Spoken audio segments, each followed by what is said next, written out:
I'm going to take you on a journey to an amazing forest. What do we see? A lot of trees? Not just any trees. Longleaf pine, gigantic trees that grow 100 feet tall. Will we see anything else? You're going to see a very special snake. What's so special about it? It's the longest snake native to North America, and it can grow almost 9 feet long. Wow, that is long. It's the eastern indigo snake. I'm not sure I like snakes. Is it scary?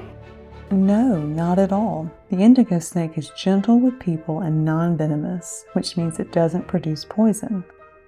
The indigo is also a threatened species. What does that mean? It means their numbers are very low. Scientists are even raising indigos in hatcheries and then releasing them back into the wild. Why are there so few indigos? A lot of their natural habitat, including longleaf pine forest, has been lost, fragmented, or degraded. That means broken up into small pieces or no longer a healthy home. Oh, that's so sad. Loss of habitat is a serious problem for the indigo and other animals like the gopher tortoise. I'd like to see a gopher tortoise. Gopher tortoises are special too. They're a keystone species. I heard they share the long burrows that they dig with over 300 other creatures. That's right. And one of the species that the gopher tortoise shares its burrow with is the indigo snake. Why would an indigo go into a tortoise burrow anyway? Indigo snakes like to hang out in burrows with lots of other animals, like frogs and mice and even other snakes.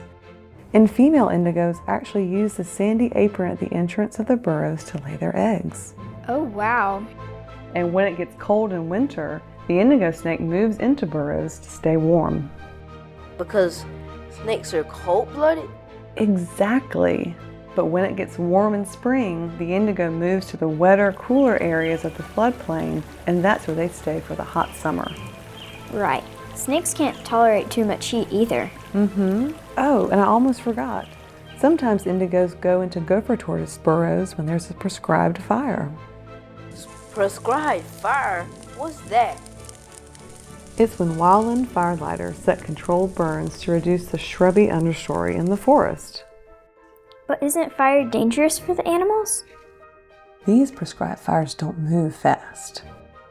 Indigos and other animals have time to get out of the way. But I still don't get it. Why remove it? What's it called? The understory? Well, that way, sunlight can reach the forest floor and native plants, grasses, and beautiful wildflowers have the chance to grow. Animals like deer, gopher tortoises, and bobwhite quail, and even pollinators like butterflies actually need this fire to happen. That way they'll have a healthy habitat. That's good. But hey, you haven't told us what indigos eat. Things like rats and toads. And also venomous snakes like rattlesnakes and copperheads. That's so cool. You're lucky you got to see an indigo. Is it okay to pet them?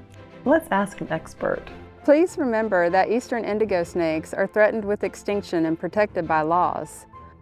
Only people with special permissions, like certain wildlife biologists, are allowed to handle these snakes. So, if you're lucky enough to see an eastern indigo snake in the wild, look. But don't touch. And if you ever see one crossing the road, Be careful not to run it over. they're awesome creatures. Did you know the scientific name for the indigo means the emperor of the forest? Unless it's a female snake, then it's an empress. Empress of the forest. I like that. I like that a lot.